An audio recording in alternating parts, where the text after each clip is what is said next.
Orin 552. Ẹ jẹ́ ká fi inú dídùn ní Olúwa olóore.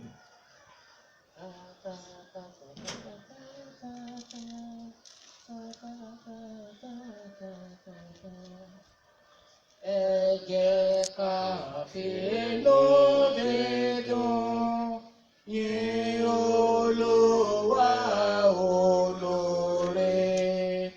Àánú rẹ̀ ó wà títí, lódodo dájúdájú, lódodo dájúdájú. Ó nípa agbára rẹ̀.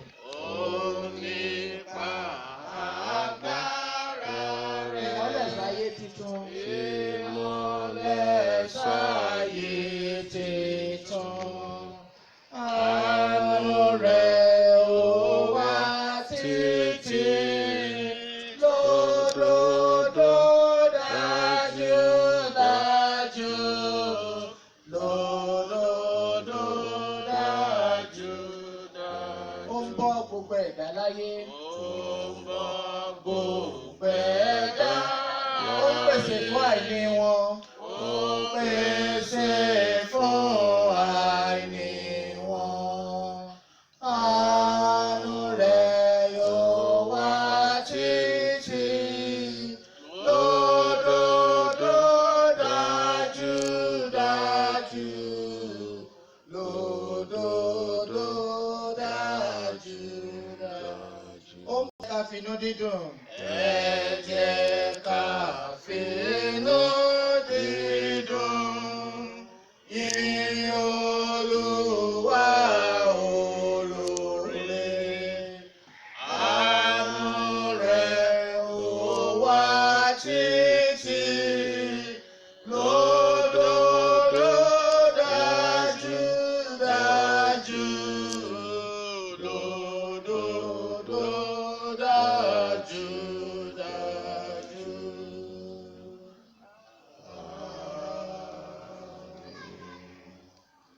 Ẹ jẹ́ kí a gbàdúrà. Olúwa Ọlọ́run olóore wa, a dúpẹ́ lọ́wọ́ rẹ fún oore ọ̀fẹ́ mìíràn tí ẹ tún fún wa láti rí ọjọ́ òní. Bàbá, gbọpẹ́ kó gba ẹ̀yìn wa. A dúpẹ́ fún oore ọ̀fẹ́ tẹ́ ẹ fún wa ní dáọ́sìsì yìí láti máa tẹ̀síwájú nínú ohun rere gbogbo. Ìyìn àti ògo fún orúkọ rẹ. Bàbá wa, Ọlọ́run wa, a dúpẹ́ fún ìtẹ̀síwájú èyí tí ìwọ Ọlọ́run mú kó ṣẹlẹ̀ nínú ìjọ rẹ ní Light and Life Mọ́níyà. Bàbá olóore ọ̀fẹ́, a péjọ lówùúrọ̀ yìí láti fi ìpìlẹ̀ ilé ìgbé àlùfáà lọ́lẹ̀. Ọlọ́run aláàánú, a béèrè fún oore ọ̀fẹ́ àtòkè wá, Olúwa fi fún wa. Àmín. Ìpéjọpọ̀ àlàáfíà nìyí. Ọlọ́run àánú, ìbùkún títí ní irú iṣẹ́ èyí jáde, Olúwa fi fún ẹnìkọ̀ọ̀kan wa. Bí a ti péjọ fún iṣẹ́ ìsìn yìí, bẹ́ẹ̀ la fi bàbá wa Bíṣọ́ọ̀bù Aláṣẹ, ọmọ rẹ the Most Reverend Dr. Joseph Ọlátúnjí Akínfẹ́nwá, àfihàn lé ọ lọ́wọ́. Bí wàá ti máa gba ọwọ́ wọn ṣe iṣẹ́ ìyanu yìí lákòókò yìí, Olúwa ró wọn fún agbára. Àmín. Bàbá, fi okun kún okun wọn. Àmín. Fi agbára kún agbára wọn. Àmín. Gbogbo ọ̀rọ̀ tí yóò tẹnu wọn jáde ní ìpéjọpọ̀ yìí, ẹ̀mí mọ́ rẹ jẹ́ kí ó gba ẹnu wọn sọ̀rọ̀. Àmín. Kí ẹnìkọ̀ọ̀kan wa sì jẹ́ alábùkún fún. Nínú iṣẹ́ ìsìn tí ìwọ Ọlọ́run sì ti pè wọ́n láti ṣe lówùúrọ̀ yìí, ìbùkún tí ń tibẹ̀ jáde jẹ́ kó jẹ́ ìpín wọn. Má jẹ́ kí wọ́n ṣe lásán, Olúwa. Àwa náà tá a sì péjọ tí ojú wa ń rí ohun ayọ̀ tòní, bàbá, èyí má jẹ́ ó jẹ́ àrímọ́ wa. Kí ògo àti ọlá máa jẹ́ tirẹ̀. A gbàdúrà ní orúkọ Jésù Kristi Olúwa wa. Àdúrà Olúwa. Kí a bọ̀wọ̀ fún orúkọ rẹ, kí ìjọba rẹ dé. Ìfẹ́ tìrẹ ni kí a ṣe ní ayé bí wọ́n ti ń ṣe ní ọ̀run. Fún wa lóúnjẹ òòjọ́ wa lónìí. Dárí ẹ̀ṣẹ̀ wa jì wá bí a ti ń dárí ẹ̀ṣẹ̀ tó ṣẹ̀ wá. Má fà wá sínú ìdánwò, ṣùgbọ́n gbà wá lọ́wọ́ bìlísì. Torí ìjọba ní tìrẹ, agbára ní tìrẹ, ògo ní tìrẹ, láíláí. Àmín.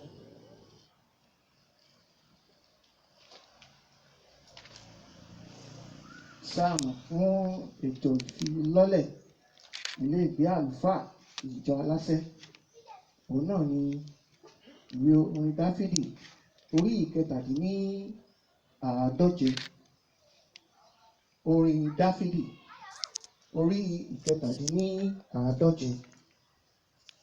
Bí kò ṣe pé Olúwa bá kọ́ ilé náà, àwọn tí ń kọ́ ń ṣiṣẹ́ lásán.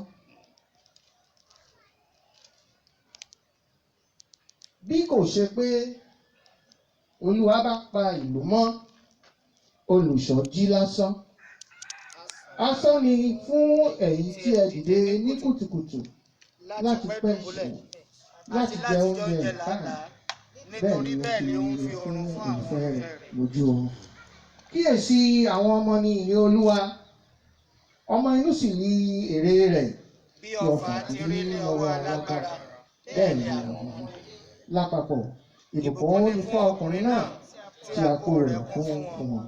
Ojú kì yóò tì wọ́n, ṣùgbọ́n ó sì kọ̀ wọ́n lẹ́gbẹ̀ẹ́. Ògo ni fún Bàbá àti fún Ọmọ àti fún Ẹ̀mí Mímọ́. bí ó ti wà ní àtìkọ́ sí, ó ń bẹ nísinsìnyí, bẹ́ẹ̀ ni ó sì máa rí ní ìgbà gbogbo. Ní àìnípẹ̀kun. Àmín. Praise the Lord. Hallelujah. Praise the living Jesus. Hallelujah. A dúpẹ́ lọ́wọ́ Ọlọ́run fún oore ọ̀fẹ́ láti péjú pésẹ̀ fún ìsìn pàtàkì yìí, fún ìtẹ̀síwájú iṣẹ́ ọjọ́ Ọlọ́run níhìn-ín.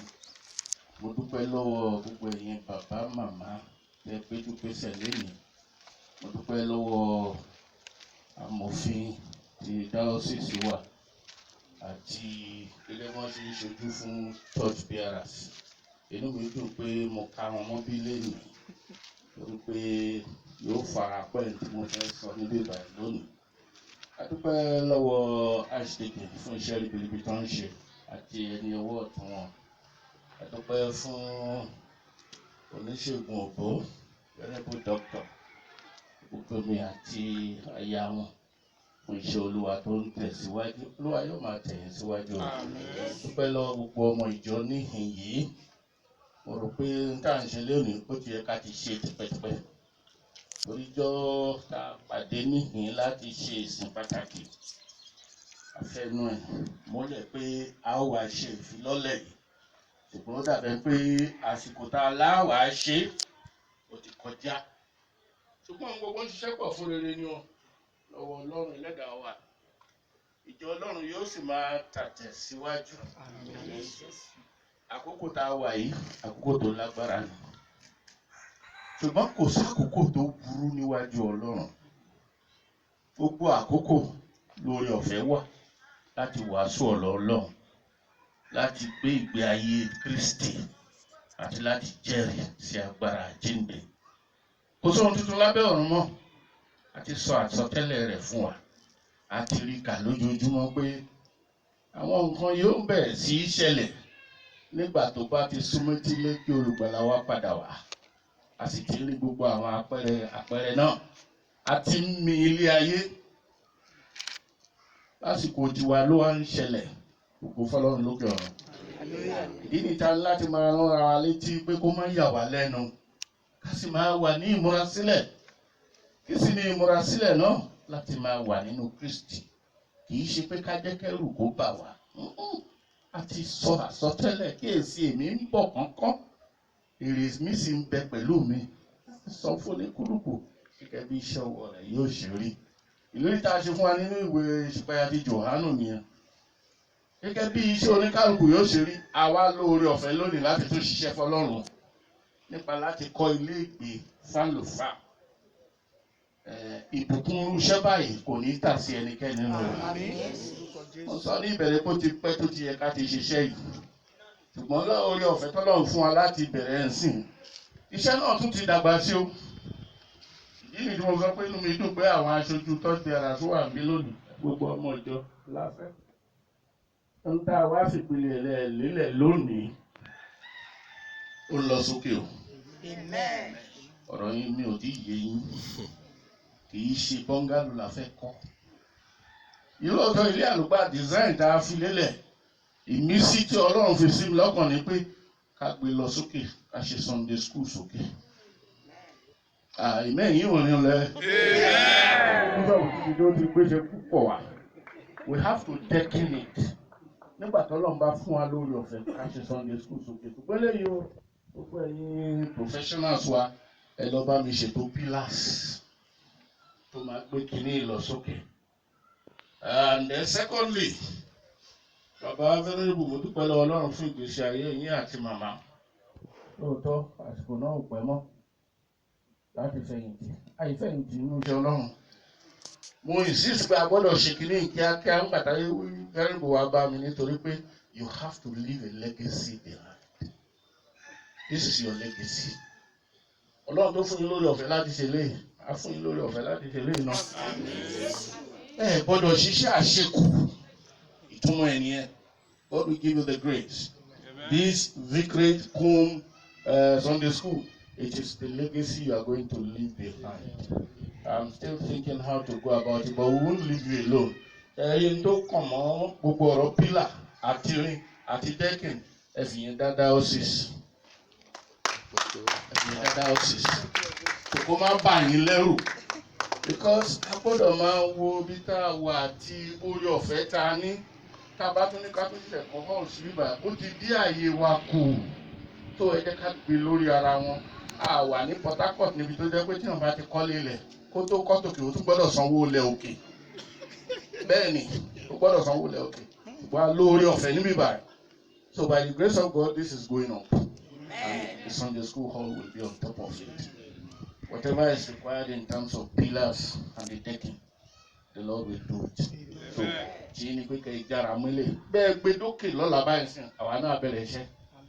so you have 2 months to do this, sir. Venerable, I join you in the same suit with the vicar of this church, and the lawyer will be my judge to look at how fast this thing can go. By June, we are going to my Yori Dada. And by July, we will our decking. Olúwa fún wa lórí ọ̀fẹ́ náà. Kì í ṣiṣẹ́ àlùfáà nìkan, ògo gbogbo ìjọ Ọlọ́run ni. Àlùfáà wá, àlùfáà lọ, ìjọ wà. Ẹ̀yin lẹ́nu ìjọ, ẹ jẹ́ ká jára mọ́. Àwa náà sì tì í lẹ́yìn. Ojú ò ní tì wá. Ẹ̀rù ò ní bà wá. Kristi á pèsè fún wa. Ẹ rántí o, kí èsì èmi ń bọ̀ kọ̀ọ̀kan. Èrè mi sì ń bẹ pẹ̀lú mi. Láti pé kólíkólùkù gẹ́gẹ́ bí iṣẹ́ rẹ̀ yóò ti rí. Àwọn tó ti torí àjálù ti kúrò láyé, ibi tó ń ṣiṣẹ́ ọmọ náà ló mọ̀. Gbọ́ àwa ní oore ọ̀fẹ́ láti ṣiṣẹ́ síwájú, àní gbèrè ìtìjú. Ògo àti ẹwà Ọlọ́run yóò máa jẹ́ fún wa. Ní orúkọ ti Bàbá àti ní ti Ọmọ àti ní ti Ẹ̀mí Mímọ́. Ìyìn ògo yẹ ọ́ Ọlọ́run.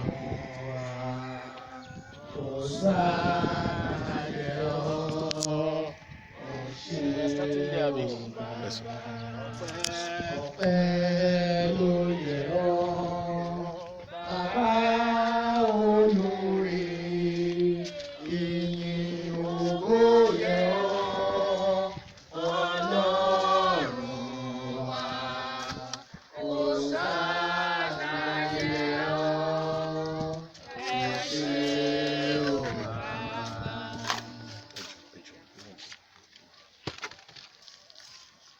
Ìjọ aláṣẹ kọrin. Ọpẹ́ ló yẹ ọ́ Bàbá olóore, ìyìn ògo yẹ ọ́ Ọlọ́run wa, Hòsánà yẹ ọ́, ẹ ṣé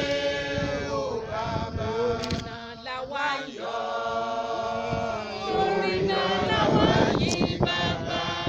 Torí Olúwa ṣeun àrà, torí náà làwa ń dúpẹ́. Torí náà làwa yọ̀, nítorí náà làwa yìn bàbá. Torí Olúwa ṣeun àrà, torí náà làwa ń dúpẹ́. Ẹ má ṣeun wá, ẹ má ṣeun wá, ẹ má ṣeun wá. Ẹ má ṣeun wá, ẹ má ṣeun wá, ẹ má ṣeun wá. Jésù wá o, bàbá ẹ ṣé o. Ẹ má ṣeun wá, ẹ má ṣeun wá, ẹ má ṣeun wá. Kí Olúwa kí ó pẹ̀lú yín. Yóò sì pẹ̀lú ẹ̀mí rẹ. Nígbà tí ìjọ Ọlọ́run ní ìhìn yìí ti pinnu láti kọ́ ilé ìgbé àlùfáà pẹ̀lú ìrànlọ́wọ́ ìjọ aṣí àti torch bearers, a fi ìpìlẹ̀ náà lélẹ̀ ní orúkọ ti Bàbá, Àmín. àti ní ti Ọmọ, Àmín. àti ní ti Ẹ̀mí Mímọ́. Àmín. Next. Ẹ má ṣeun wá, ẹ má ṣeun wá, ẹ má ṣeun wá. Ẹ má ṣeun wá, ẹ má ṣeun wá, ẹ má ṣeun wá. Jésù wá o, bàbá ẹ ṣé o. Ẹ má ṣeun wá, ẹ má ṣeun wá, ẹ má ṣeun wá.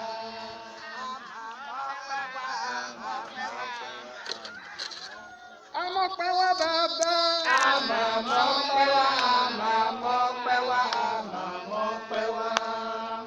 Jésù wá o, bàbá ẹ ṣé o.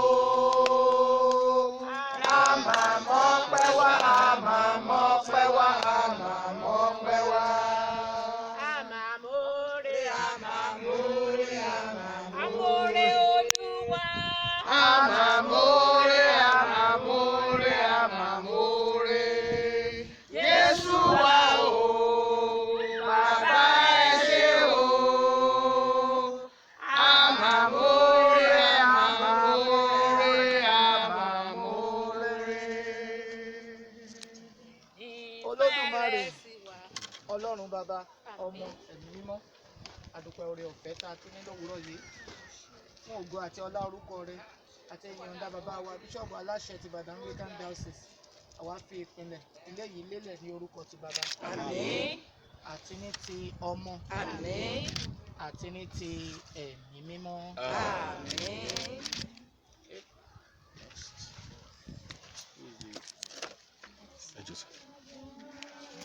Ẹ ṣé o bàbá. Ọpẹ́ olóore o, bàbá olóore, ìyìn ògo yẹ ọ́, Ọlọ́run wa, Hòsánà yẹ ọ́, o ṣé o bàbá. Ta ni ká fi Jésù wé? Kò máa sọ báyìí rẹ̀. Ta ni ká fi Jésù wé? Ọba bí Jésù kò sí láyé. Ta ni ká fi Jésù wé? Kò máa sọ bábí rẹ̀. Ta ni ká fi Jésù wé? Ọba bí Jésù kò sí láyé. Ọlọ́run àná adúpẹ́ lọ́wọ́ rẹ fún oore ọ̀fẹ́ tó fún wa láti jẹ́ olùpín nínú ètò rere tó fi lọ́lẹ̀ ní ìjọ aláṣẹ lọ́jọ́ òní. Ògo ni fún orúkọ rẹ o. Hallelujah. Ní orúkọ ti Bàbá a fi ìpìlẹ̀ lé ìlélẹ̀. Ní orúkọ ti Ọmọ a fi ìpìlẹ̀ lé ìlélẹ̀. Àti ní orúkọ Ẹ̀mí Mímọ́.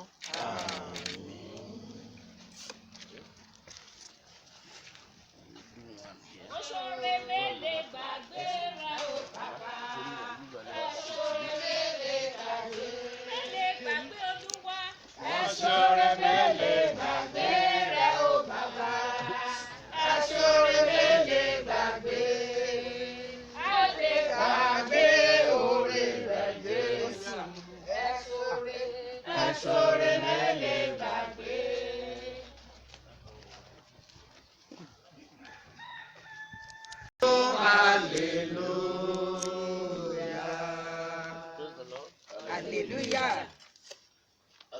Ọlọ́run fún oore ọ̀fẹ́ tá a ní láti lè jẹ́ alààyè lónìí. Kì í ṣe gbogbo ènìyàn ló máa ń rí irú oore ọ̀fẹ́ tá a ní. A dúpẹ́ pé Ọlọ́run kà wá sí láti jẹ́ ẹni tí ó ń rí nǹkan rere lásìkò yìí. A sì gbàdúrà pé nǹkan rere á máa tẹ̀síwájú nínú ìjọ rẹ̀. Pẹ̀lú ìyọ̀ǹda Bíṣọ̀bù Aláṣẹ àti ní orúkọ Tọ́jú Ara Society Emmanuel Church Àṣì, a fi ìpìlẹ̀ ilé àlùfáà yìí lélẹ̀ ní orúkọ Bàbá. Àmín. Àti ní orúkọ Ọmọ. Àmín. Àti ní orúkọ Ẹ̀mí Mímọ́. Àmín. Dúpẹ́ ṣe ni a ó yìn ọ́ o, àkàìníye oore Jésù. Ṣe ni a ó dúpẹ́ bàbá, ṣe ni a ó dúpẹ́, ṣe ni a ó yìn ọ́ o, àkàìníye oore Jésù. Ṣe ni a ó dúpẹ́ bàbá.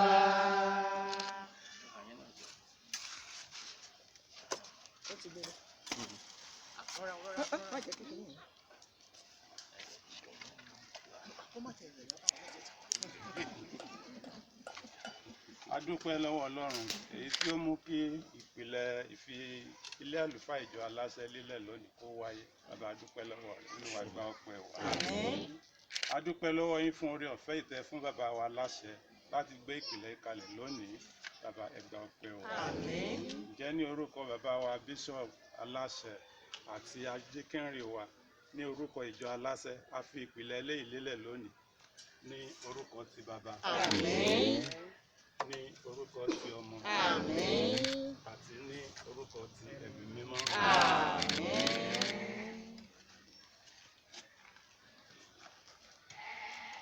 Lẹ́ẹ̀kan sí bàbá wa àti Ọlọ́run wa. Nítorí ìjọ rẹ tẹ̀ mú tẹ̀síwájú. A dúpẹ́ fún oore ọ̀fẹ́ yín lórí ẹnì kọ̀ọ̀kan wa. Lórí ìjọ rẹ tó péjú pésẹ̀ níyìn lónìí. Èyí tá a ṣe lónìí tẹ́ fún wa lórí ọ̀fẹ́ láti ṣe. Má jẹ́ kí àṣemọ́ fẹ́nikẹ́ni. Ìjọ rẹ kó máa tàtẹ̀síwájú. Nínú gbogbo hílà ìlò ayé Olúwa ẹ máa dáàbò bò wá. Olúwa ẹ máa tẹ̀ wá síwájú.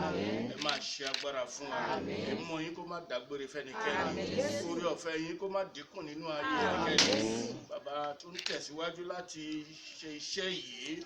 Ẹ̀yin ní olùpèsè òde ọ̀run ẹ pèsè fún iṣẹ́ yìí. Níná lílò kó má ṣe wọ́n wọn. Gbogbo àwọn tí ó máa ṣiṣẹ́ ní sáìtì yìí oore ọ̀fẹ́ yìí kó máa wà pẹ̀lú wọn. Òye ojú òye ara kó má ṣe kọ́ wọn. Oore ọ̀fẹ́ tẹ́ fi gbé ìjọ ìṣúrùbà yìí jẹ́ kí agbègbè yìí kàn mọ́. Gbogbo àdúgbò yìí kàn mọ́. Kí ìbùkún rẹ̀ kó máa dájú. A lo àkókò yìí láti gbàdúrà fún gbogbo àwọn tó wà ní agbègbè yìí.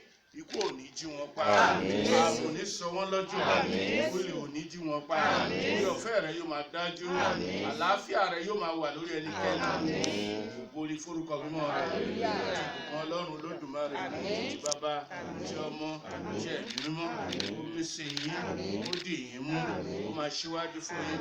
Ó máa kẹ́yìn fún yín. Ibi ìgbà mẹ́tẹ̀ẹ̀ta kó má ṣe pa yín. Jésù Kristi Olúwa wa.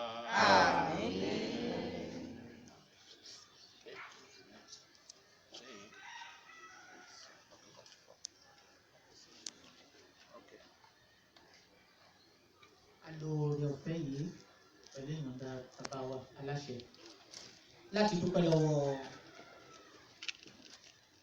gbogbo àwa tí a wà níbí.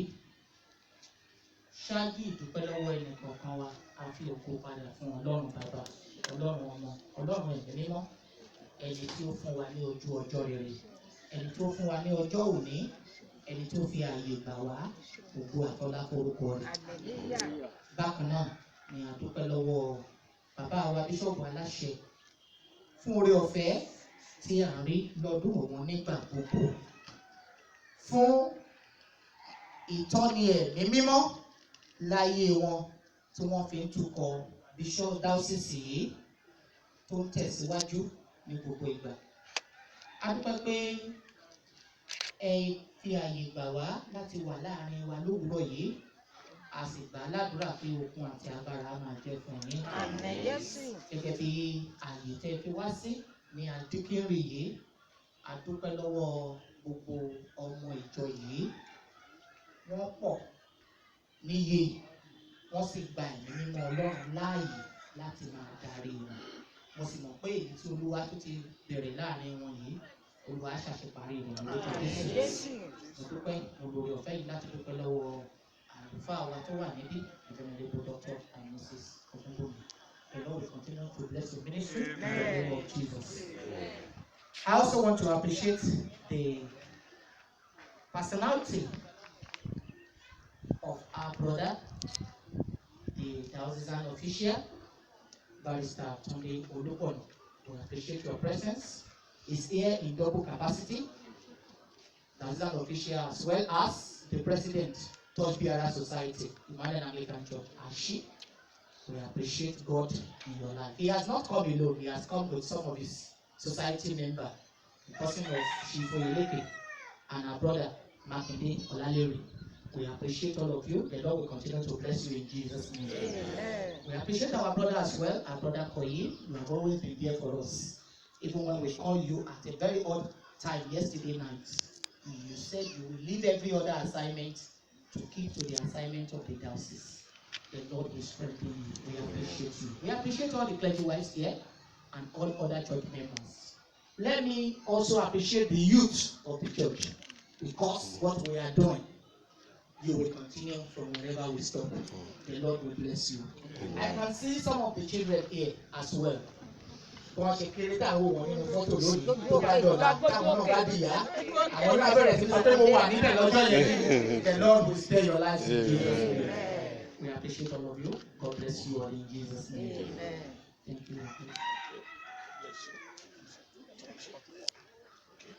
Orin 44.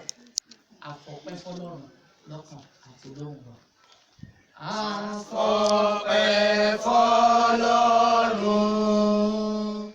lọ́kàn àti lóhùn wa. Ẹni ṣòun yanu nú ẹni tàráyé yọ bàtà wa lọ́mọ́wọ́. Ọ̀nà ló tọ́jú wa, ó ṣe fẹ́ bùn ìfẹ́, ṣe tọ́jú wa síbẹ̀. Ọba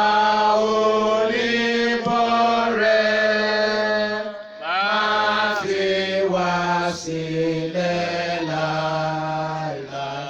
Ayọ̀ tí kò lópin, ohun bùkún yóò jẹ́ tiwa.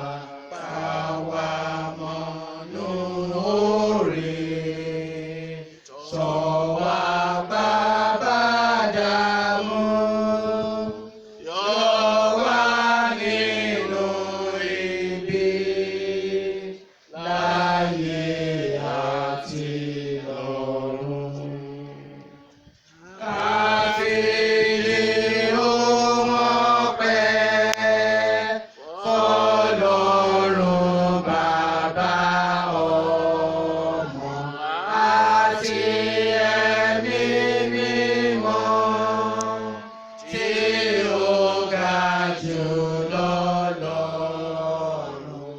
Ọlọ́run kan láíláí, táyé àtọ̀run bọ̀, bẹ́ẹ̀ ló wà nísinsìnyí, bẹ́ẹ̀ ni yóò wà láíláí.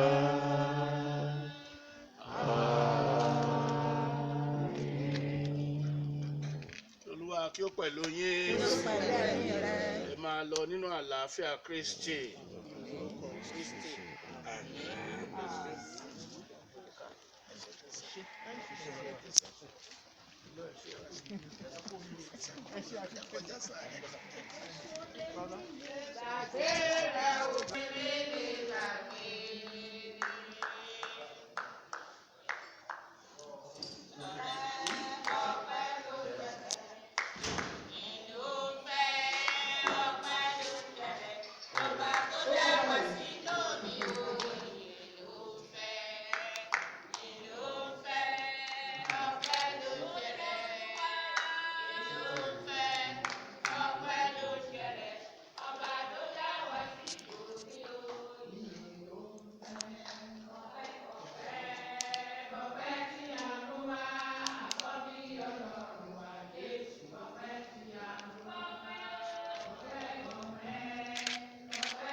ṣé o.